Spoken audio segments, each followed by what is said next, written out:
Hola y bienvenidos al programa de Aprender Fotografía número 353. Hola, soy Fran Valverde y como siempre me acompaña Pera la Regula. Hola, ¿qué tal? Muy buena, Espera. Pues estamos aquí de nuevo en otro programa con otra grabación para YouTube. Espero que nos acostumbremos y vayan saliendo una detrás de otra. O sea que si nos queréis seguir por YouTube, pues ahora ya nos veis las caras y nos veis. Sí. Lo que ahora empezamos a perder credibilidad porque no se ven las caras. Hombre, esto es un estudio. Hola. A ver, mejoraremos con el tiempo, la iluminación. Sí, nos ponemos a régimen. El sonido. Eso va a ser más complicado. Eso va a ser más complicado. Bueno. Eso puedo hacer un crowdfunding, a ver si... Exacto. Vamos a hacer un crowdfunding para preparadores físicos. Pero ostras, no, hombre, para un coach de estos. Para un coach que debe ser un preparador físico ahí para que nos ponga en plan televisivo. Hostia, mucho hay que pagar, para mí. Sí, pues anda que para mí. Ponga a mí Joder. En forma. Bueno, pues eso, estamos aquí de nuevo y entonces ya en el siguiente vídeo salimos ahí con maillot, calentadores. Directamente. Bueno, empezamos bien este podcast. Los nervios del directo, del pseudo directo, que no se Bueno, pero es directo para nosotros. Para nosotros sí. Sí, para nosotros sí. Así que nada, esperemos que os guste la nueva manera de que nos podéis ver a través de YouTube. No está, yo diría que no está mal, ya diréis en los comentarios y eso que os ha parecido. Y eso, y esperamos que mejoremos el tema de iluminación y todo. Nada que sea muy personal, ¿eh? No os metáis con... No, cuestiones técnicas solamente. Exacto. La luz me ha quedado bien, tú estás más iluminado que Vera, estas cosas. Bueno, pero es que sueles estar más iluminado también. El resto nada. Yo últimamente estoy muy de capa caída. ¿Cómo estamos? Sí. Y nada, hoy vamos a aprovechar para retomar un tema que hemos, yo creo que lo has tocado en varias ocasiones, pero el tema de iluminar de hacer fotos con poca iluminación. Voy a aprovechar un comentario de uno de los oyentes, lo leemos, y yo tengo varias preguntas sobre eso también, porque me ha pasado muchas veces cuando intento hacer fotos. Ahora os diré la situación. Antes de eso, recordaros como siempre los cursos online que tenéis en aprenderfotografía.online. Allí tenéis todos los cursos. El viernes pasado salió el curso de exposición y medición. El día 1 de abril saldrá el de cómo manejar tu fotómetro o el uso del fotómetro. ¿De qué va esto del fotómetro? Ajá. Y el 15 de abril saldrá el primer curso que tenemos pensado para bodegón. En principio grabaremos bodegón de botella, ¿vale? De cómo fotografiar una botella, los pasos a realizar. Yo lo quería plantear, tengo que hablar con Pera y eso, pero bueno, ya hemos hablado un poquito por encima de hacer de la manera más sencilla a ir complicando el esquema para acabar de hacer la botella, o sea, como si fuera una sesión también, de grabarlo un poco corrido el curso. Bueno, como hemos hecho los cursos. Sí. La idea, a ver, en los cursos presenciales lo que solemos hacer es partir de una idea muy básica, es cómo hacer una botella complicándonos poco, que intentar plasmarla, y luego cómo ir modificando la luz para que se vaya adaptando a algo pues como más vistoso, ¿no? O sea, lo que sería hacer una botella pues para un catálogo muy normalito, de fondos blancos y tal, y luego pues hacer como si la botella fuera una pieza de arte, ¿no? Que es como se suelen... Es el tipo de foto que suelen utilizar las grandes marcas, las grandes bodegas, y las otras, pues, por precio, es que es por precio al final. Sí, al final una foto de estas Entonces, una si alguien quiere... muy elaborada, es que te tienes que tirar. No, pero no solo por eso, sino porque hay botellas... No porque sea muy diferente la botella, sino porque, bueno, el fabricante, la bodega... Esa botella tiene un valor muy alto y hay que justificarlo incluso en la publicidad. No tiene el mismo presupuesto para hacer los bodegones, eso tampoco. Eso también. Por ejemplo, en algunas bodegas se utilizan materiales de la tierra como madera, arena, y se juegan ya no se hace solo la botella, sino que se monta un bodegón para la botella. Sí.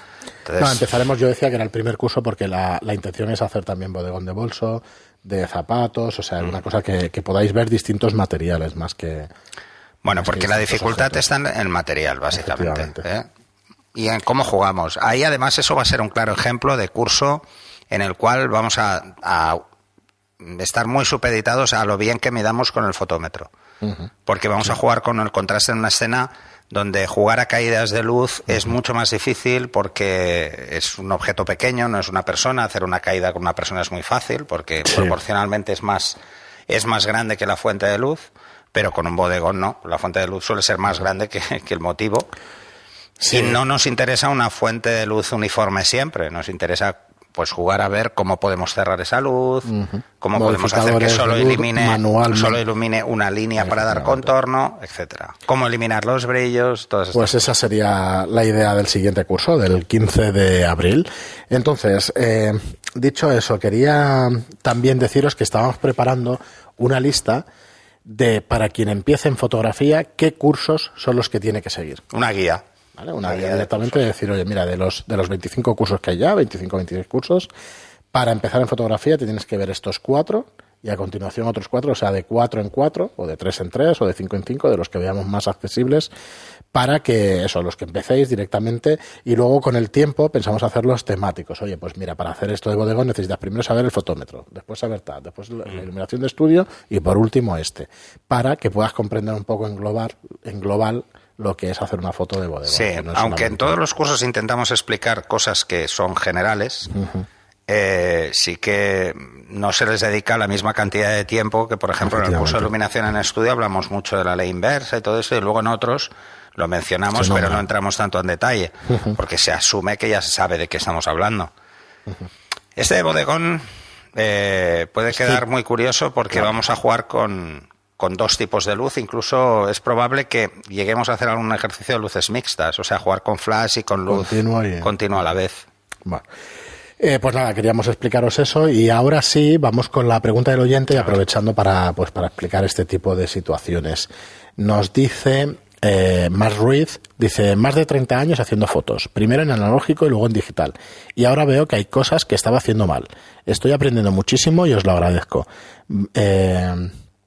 Voy por el programa 60 y subiendo. Espero estar al día en unas semanas, pero he querido escribiros aquí para consultaros algo relacionado con la técnica. Pues si vas por el 60 y vas subiendo, supongo que en otros programas te vamos respondiendo a esta pregunta. Pero bueno, pero de todas formas, si llevas 30 años no lo hacías mal.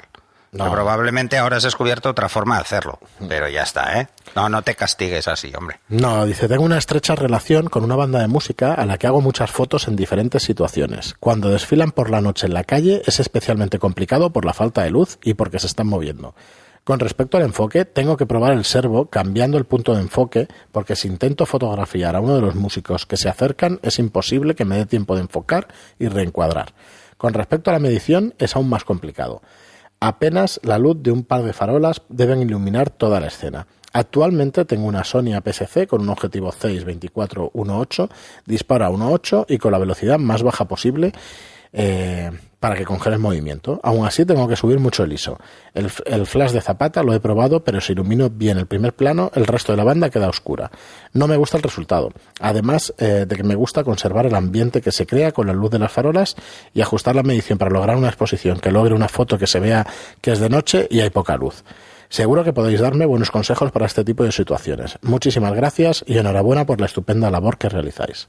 Gracias a ti por seguirnos. A ver, te voy a plantear que hagas un ejemplo y que lo pruebes y seguramente te gustará.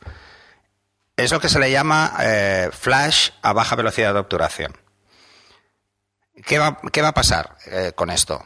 Y es que tú puedes bajar la obturación mucho porque no tienes una luz muy intensa, las farolas tienen una luz bastante mala y además están muy lejos, ley inversa, cae mucho la luz, pero la luz cae de una forma muy rápida al principio y muy lenta al final, o sea que no tienes una fuente de luz ahí muy intensa que te pueda afectar. Y quieres mantener el ambiente, que eso es lo realmente importante cuando estás haciendo este tipo de fotos. Pues bueno, yo lo que te aconsejo es que juegues a bajar la obturación, pero no un poco, no, mucho. Si normalmente estás disparando, probablemente si se mueven, estás disparando pues a 125 o por ahí, y se mueven y los sigues, o sea, estás haciendo como un pseudo panning, tienes que subir muchísimo el ISO, que es lo que te está pasando. Bueno, pues en vez de subir tanto el ISO, si subías 4 pasos de ISO, pues sube solo 1. Quédate en ISO o 2, quédate en ISO 400 más o menos. Y baja la obturación por debajo de 1.30. Y dirás, uy, se van a quedar movidas. Dice, no, ya verás. Hay muy poca luz. Entonces, la prueba sencilla es lo siguiente. Apagas el flash, o sea, vamos a usar flash, Apagas el flash para que tú hagas la prueba y verás y te darás cuenta enseguida, luego con el tiempo lo harás mentalmente, Apagas el flash, haces una foto a esa obturación, todo va a salir movido, tranquilo, que es la idea. haces una foto a la calle, con gente o sin gente, y tienes que ver a las personas prácticamente oscuras, pero la luz del fondo de la calle se tiene que ver bien, ¿sí? Y como las casas están quietas, no se verán movidas, Sí. se verá la gente movida. Y vas bajando la obturación hasta que veas que toda la calle se ve bastante bien y las personas seguirán viéndose oscuras, ¿vale? Salvo las que estén muy cerca de las farolas. Ujú. Hasta ahí todo bien. Y luego coges y enciendes el flash, en automático, sin hacer nada. Enciendes el flash y disparas. Te darás cuenta que el flash te va a congelar a las personas. A las personas que están en primer plano estarán congeladas. Solo se verán movidas las que le dé la luz directa de las farolas. Y da un efecto muy chulo. Pero los primeros planos, que serán los músicos cuando se acercan, te quedarán congelados. Pero no pierdes, porque tienes obturación, no pierdes la luz de fondo, que es el ambiente. Y Este sistema se utiliza, por ejemplo, en una discoteca. En una discoteca hay luces, bastantes luces intensas. Pero las personas, bueno, porque las luces están arriba, igual que las farolas, no les suele dar muy buena luz a la cara. Y el flash lo que va a hacer es iluminar la cara. Vale, el flash frontal, digamos. Sí, directo. Y en automático te refieres a... Para que no tengas que ir cambiando la potencia. Si no estás acostumbrado a usar el flash, coges, pones la compensación del flash a +1, más o menos, para que las caras y tal, a no ser que vayan vestidos de negro, pues entonces mejor que lo dejes a 0 o en -1. Y ¿En disparas. TTL? En TTL, sin complicarte la vida para empezar. ¿Vale? Para que no tengas que ir tú controlando la potencia. Luego, con el tiempo, ya lo harás en manual, que todavía controlarás más la situación. Y que hagas la prueba. A eso se le llama baja velocidad de obturación. El flash lo que te ayudará es a congelar el primer plano, que es donde llega la mayor cantidad de luz. Luego, por la inversa, va cayendo la luz. Pero como tienes una obturación lenta, la luz del fondo la mantienes tal y como esté. Es más, si hay una luz de tungsteno, la iluminación de la calle suele ser tungsteno, verás ese fondo rojizo de las luces y para la caída de la luz la verás. Y para mantener el primer plano con la misma temperatura de luz que el fondo, ¿le puedes poner un filtro al flash? Le ¿o no pones es un gel posible? al flash. Vale, o sea que sí. Sí, puedes se hace, hacerlo. ¿no? Sí, y tanto, puedes hacerlo. Pero queda mejor cuando no lo haces. Porque entonces ves a las personas bien, con una temperatura adecuada, pero el fondo lo ves con ese tono rojizo que todos identificamos que es de noche, que es una calle, y queda muy bien. Vale, cuando tienes entonces... vale, ahora viene mi pregunta. O sea, y no sé espera, si otro pequeño detalle. Si se te ocurre y algo no más para el abras oyente. tanto el diafragma. Si disparas a 1.8, ¿cuál es el problema que tienes? Tienes muy poca profundidad y muchas aberraciones. Cuando hay muy poca luz, esas aberraciones, el problema que es que todavía vas a perder una falta de nitidez mayor. Intenta trabajar a 5.6, que es una apertura media. 5.6, obturaciones podrás bajar a 0.3, incluso, si quieres. ISO 400, no pases de ISO 400. Haz la prueba y ya verás. Y me comentas, nos envías un ejemplo y lo verás. Si quieres eso, enviarnos algún ejemplo o algo, porque yo tengo algunas de las que te digo a continuación. A ver, a mí me pasa eso cada vez que voy al pueblo de mi mujer para Semana Santa y no me gustan las procesiones, no disfruto especialmente con las procesiones, por ser políticamente correcto, ¿vale? No me gustan. Pero como me aburro, pues joder, intento sacar la cámara y hago fotos. No, además pueden ser muy vistosas. Sí, pero me pasa exactamente lo mismo. Pero ese es el ejemplo perfecto, además. Sí, es que van pasando debajo de las farolas y hay condiciones muy cambiantes de luz, porque es que es un horror cada vez que pasan por una farola, pero solo se ilumina a la Virgen o una chica o un talento. Un segundo, pero entonces quizá me he dado cuenta que lo más fácil es buscar detalles. Porque técnicamente es algo más fácil, ¿no? Que, oye, pues claro, le cae justo ahí la luz, 1600 ISO, que ya sé que es forzar muchísimo y tal, y no utilizas flash y tal. Eso os pasa porque forzáis mucho el ISO, entonces estáis cogiendo esas zonas cambiantes de luz. Efectivamente. Si no forzáis el ISO y tú haces la foto sin flash y verás que esa luz ambiente apenas se ve. Ilumina, pero muy poco. Entonces el flash va a sumar la luz que ya llega de la farola a la otra. Lo que no he probado Tendréis nunca una es suma de luces, pero eso, es muy difícil que os quede tan oscuro el resto. Porque el resto llega una cantidad importante también de flash. Entonces puede quedaros esa zona muy clara, pero el resto, como también está claro, no se nota tanto. Sí. Entonces, otra pregunta que iba a hacer es, ¿también es buena idea entonces cogerse un flash, separarlo de la cámara para que, si es frontal, que las sombras no nos queden tan duras y todo este rollo? En la calle no vas a ver las sombras. Y menos si no te agachas, que las subirías contra las casas. Si te quedas a la misma altura que la gente, el flash está por encima. Si lo haces en vertical, ahí en horizontal, sí. el flash queda por encima. Entonces la sombra queda por detrás de las personas, no se ve. Vale. O sea, lo importante es que el flash esté por encima de la cámara, no en un lado. Si las pones en vertical y haces fotos verticales, sí que te va a quedar a un lado y se proyectará hacia un lado, hacia el lado contrario. Entonces, este tipo de fotos es mucho mejor hacerlos en horizontal.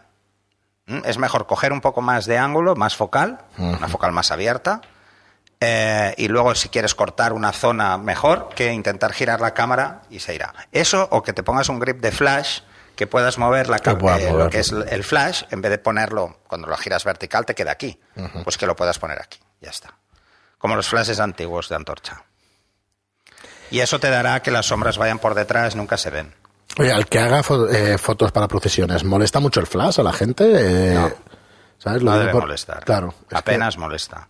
Porque no trabajaremos con potencias muy fuertes. Es lo que iba a decir, que claro. Piensa que por eso le decía al que antes nos ha preguntado que lo ponga en ETTL. ¿Por qué? Porque si jugamos con un ISO medio y una obturación lenta, él lo que hace es un predestello y ya sabe cuál es la cantidad de luz para iluminar ese primer plano, lo que tiene delante, donde está el punto de enfoque. El resto lo ignora, no sabe que no sirve de nada medir nada más lejos. Pero hay una ventaja si lo ponéis en ETTL cuando estas fuentes de luz son un poco cambiantes. El ETTL descarta en la medición las luces más altas y las sombras más oscuras. Entonces, como lo descarta, si hay alguien con, por ejemplo, con una vela, la vela no es una fuente muy intensa, pero es un punto muy brillante. Entonces, eso lo que hace es restar ligeramente la exposición del flash, para que no llegue tanto, para que no se sume y se rompa. O sea, que curiosamente es una de las situaciones donde lo hace bastante mejor. Lo hace muy bien. No es que lo haga mejor, lo hace exactamente igual que lo harías en manual. Lo que pasa es que en manual, si vas a estar cambiando todo el rato, tienes que tener mucha práctica. Sí, tienes que tener mucha práctica. Es un tema de práctica, ¿eh? Lo mismo que va a hacer la cámara en ETTL va a ser, si tú coges, te lo pones en manual, te lo pones a 2 metros y juegas un paso arriba, un paso abajo. Un paso arriba para irte al doble de distancia y un paso abajo para la mitad. Ya está. Otra situación que me ha pasado este fin de semana. Voy a hacer fotos en un teatro, en una especie de casal, de una casa de cultura. Y pasa lo mismo. Tienes el fondo, que es un teatro, con luces. ¿Sabes lo que eran? Flexos del IKEA cogidos directamente arriba. ¿Ah, sí? O sea, ¡Qué fashion! Sí, una lámpara muy fashion. Pero claro, el fondo, lo que es la tarima, pues no tenía nada de luz. Y además entonces, no hay luz ahora que me lo estás ahí ni de fondo. Claro. Entonces hay muy poquita luz ambiente. Claro, no se me ocurrió, que me hubiera ido muy bien, bajar la obturación, captar toda la del fondo y tal, y meterle el flash. Es muchísimo más porque fácil. era un baile de unas chicas, era un grupo de 8 o 9 chicas bailando y hubiera podido congelar ahí y sacarlo del fondo. A ver, pensar que lo que congela es la obturación que sea más rápida. En ese caso es el flash. Si la obturación que tú pones, 0,3 por ejemplo, que es un tercio de segundo, es muy lenta, es todo esto, es una cantidad importante de tiempo, el flash solo dura una fracción minúscula de ese tiempo, ahí es donde congela. Y además puedes jugar a lo que es primera o segunda cortinilla, depende de si hay luces ambiente que pasan o que vuelven. Si por ejemplo hay carrozas que se mueven hacia adelante, pues lo pones a la segunda y la luz queda por delante, lo pones a la primera, queda por detrás y puedes jugar. Entonces, es una situación muy interesante. Os pongo un ejemplo. Una foto muy chula. Hay una serie de carreras que se hacen a última hora de bicicletas, por ejemplo, estos descensos que se hacen a última hora de la noche, porque lo chulo es la carretera iluminada. Y que bajan muy rápido. Pues ahí podéis jugar a baja velocidad de obturación y veréis la cara del ciclista perfectamente nítida, porque es el primer plano y es la zona que se mueve en teoría más lento, o sea, proporcionalmente más lento, pero por ejemplo veréis los radios totalmente movidos y destrozados cuando hacéis una obturación muy baja. Claro. La parte final, que le llega menos el flash, la veréis más movida que la parte donde da el flash, y entonces los efectos son muy chulos. Claro, entonces este tipo de fotos se hace mucho, pues por ejemplo, en salas de fiesta, en discotecas y tal. Este tipo de foto es muy impactante, pero es que lo podéis hacer en procesiones perfectamente, con una banda por la calle, todo, incluso en conciertos. Lo que pasa es que en conciertos suele haber mucha luz en el escenario. Entonces, si bajáis mucho la obturación, se ven movidos. Tenéis que hacer equilibrio. Pero, por ejemplo, esto os va muy bien para hacer fotografías a bandas en clubs nocturnos. Que la luz que hay en el escenario es baja. Es baja y entonces, claro, necesitáis disparar con una obturación que, bueno, que el guitarrista no se vea toda la guitarra movida, aunque queda muy bien, ¿eh? Pero que como mínimo la cara la podamos congelar. Esto en primera instancia va muy bien. Luego, con el tiempo, cuando domines esta técnica, ya me lo dirás, ¿eh? Si te va bien, cuando domines esta técnica empiezas a jugar ¿a qué? Pues empiezas a jugar a que con el Fresnel del flash de Zapata, a que solo ilumine una parte de la escena. Y bajarás todavía más la obturación. Entonces todo quedará movido, menos esa cara que tú quieres centrar. Entonces jugarás con el Fresnel y en vez de jugar con un ángulo pues de 46 grados, que es un 50 milímetros, pues te irás al 105 y cogerás una zona muy pequeña. Vale. O jugarás con el zoom. El siguiente paso de este tipo de fotos es jugar con el zoom. Es poner una obturación muy lenta, es un tercio de segundo, incluso medio segundo, dejar el Fresnel abierto, eso lo había probado dejar el Fresnel abierto del zoom, o sea, ponerlo como si fuera un 50 y tú tener montado igual un 24-105.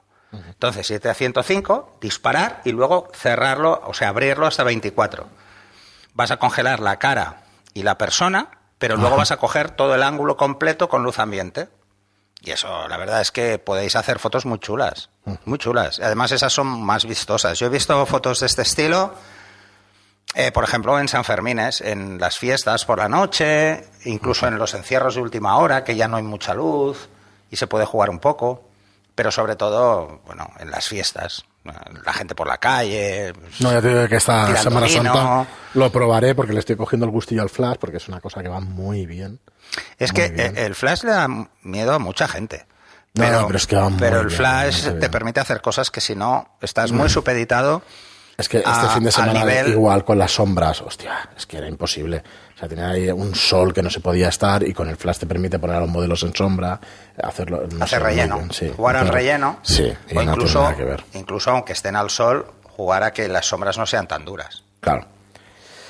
Muy bien, Pera, pues yo creo que ha quedado un programa muy interesante de cómo afrontar situaciones varias veces con poca del tema de la luz. baja velocidad de obturación. Sí, muchas veces lo has explicado y tal, pero con ejemplos pues quizá quede un poquito más claro. Bueno, porque es que se asume mucho que fotógrafos, por ejemplo, de discoteca, sí. Sombra total, hostia, flash de relleno si le queda das bien. un relleno es perfecto, queda claro, bien. Queda muy bien. Y ves que está súper duro porque venía el sol. Le estoy enseñando ahora una foto, pero sí, yo creo que quedó... Es que es mejor. A ver, yo os lo he dicho muchas veces. Ir a Y exteriores a hacer fotos de retrato horrible. Y no tener flash como apoyo es un error. Para mí es un error. Porque la situación de luz que igual más nos interesa, por el fondo, por el entorno, no es la mejor en cuanto a iluminación. Entonces vais a necesitar que un flash os eche una mano. Lo típico, queréis hacer fotos de gente que está debajo de un árbol. Están en sombra. Es que, hostia, no. Están debajo de un árbol y además hay zonas de luz y zonas de sombra. Ahí hay que darle un pequeño relleno porque si no, la sombra es muy dura y se ve muy oscura en la zona que está en sombra. Entonces, y queda muy natural. Parece mentira que quede tan natural. ¿Por qué queda natural? A ver, el flash, cuando hacemos bien un relleno, queda natural. ¿Por qué? Porque estamos sumando luz. Simplemente estamos dando más luz de la que hay en la escena. Pero estamos a una distancia de 3 pasos. Lo que estamos sumando es menos de un tercio de la luz. O sea, estamos por debajo del 30% de flash. Sí, no acaba de verse. O sea, el flash flashazo. No debe verse. Si se ve el flash, la foto está mal. Claro. Porque el efecto flashazo es porque hemos sumado mucha luz. 10 pruebas me salió bien esta. Pero claro, cuando te sale bien, dices, ostras, aquí lo está. Lo pusiste en punto. automático. No. Lo que pasa es que yo en manual no controlo todavía nada. ¿Sabes? Bueno, pues hasta que no. Es muy fácil. Lo explicamos en el curso de flash. Sí, ya me acuerdo. Si yo quiero iluminar algo que está a 3 metros, pero que hago que el flash llegue a 1. Sí. Por ley inversa. Es la que me quedó caerá, bien. Cuando me acordé de la teoría, de mira, hay que bajarlo y tal. Y caerá esos 3 pasos. O sea, que lo tenéis muy bien. Pero esto es la inversa. Esto lo veis en el curso de flash de Zapata. Y entonces no se nota. Cuando estamos jugando con ausencia de luz y estamos ahí en la calle y solo queremos coger ambiente, hay 2 opciones. O sube el ISO o bajo la obturación. Si subo el ISO, ¿cuál es el problema? Sí, está muy bien, pero tengo que subirlo mucho si quiero mantener una obturación alta. Y necesito una obturación alta para congelar a la gente, porque si no todo el mundo estará movido. ¿Y cuál es el problema? Que entonces tengo mucho ruido. A la mínima que me quede una zona más oscura, como intente subirla, hay ruido. Si yo lo que juego es con una exposición más larga, la cantidad de luz que entra es mayor, porque hay más tiempo. Entonces no necesito tanto subir el ISO. Estoy compensando la ley de reciprocidad, ¿eh? Al final la exposición es la misma, Sí. pero la estoy supliendo con que al mismo tiempo estoy poniendo un flash y entonces me puedo quedar un paso por debajo y eso es lo que hace el flash. Si el flash va a iluminarlo todo es cuando queda mal, porque veréis el primer plano muy bien iluminado, el fondo oscuro. Si no queréis que el fondo os quede oscuro, pues vais bajando la velocidad de obturación y veréis que vais llenando ese fondo.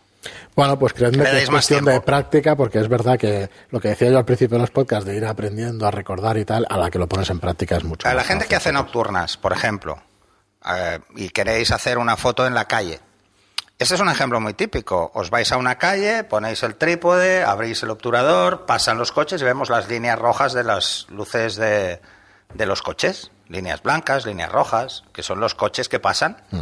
Vale, pues hacer esa prueba. Poner esto, ¿vale? Ahí, tal cual. Abrís la obturación a lo que queráis, ¿sí? Y justo cuando pase un coche, solo un... Bueno, que pasen varios coches, ¿eh? Pero a un coche en concreto le pegáis un flashazo. Y veréis las luces exactamente igual, pero un coche bien, que se verá nítido. Claro. Y es porque habéis congelado ese instante del coche. Claro. Y eso queda muy bien. Sí. Queda muy chulo. Imaginaros que lo que queréis es que se vean todas esas líneas y justo cuando pase una moto le pegáis un flashazo. Entonces veréis la moto y las líneas que la atraviesan. Bueno, pues esto es a menor escala, porque no le he dado ahí 20 segundos de obturación, sino que le estoy dando nada, un tercio de segundo. Muy bien, Pera, pues hasta aquí el programa de hoy. Nos vamos de tiempo y tenemos las cámaras estas que hasta que no tengamos las ideales para pasarnos de la media hora, pues no podemos darle más duración. Fijaos que bien me viene, ¿eh? 27 minutos. Bueno, y esas llevaban un minuto más, o sea que... Por eso, ya cortamos aquí, que estamos en el margen de seguridad de 2 Además minutitos. Es que esa es mi cámara, pero no veo el piloto. Porque estas no tienen piloto, al ser reflex no tienen hay que poner Fíjate, piloto. la otra es de vídeo y tiene el piloto. Esa tiene piloto. A ver, no tienen... son una piloto. maravilla las cámaras reflex y las cámaras mirrorless para vídeo, pero no están pensadas para vídeo. Y entonces les falta una serie de cosas como el tiempo de duración, como el piloto, como el enfoque, no es lo mismo. Bueno, tendría que haber... Pero claro, tienes unas calidades de ópticas Mira, aunque tuvieran el tiempo de grabación a 30... Tendrían que tener una función de autocontinuo. O sea, paro, pero sigo. No, era un tema, ya hablamos algún día, es un tema de licencias y de... Ya no lo tengo claro. Ya. Yo creo que es un tema... de calentamiento también de sensores. Sí, que no interesa tampoco. Muy bien, pues nada, muchísimas gracias, como os digo siempre, por estar ahí. Dale un vistazo a los vídeos en aprenderfotografía.online. Muchas gracias por vuestras reseñas de 5 estrellas en iTunes y por vuestros me gusta y comentarios en iVoox. Muchas gracias y hasta el próximo programa. Hasta el siguiente.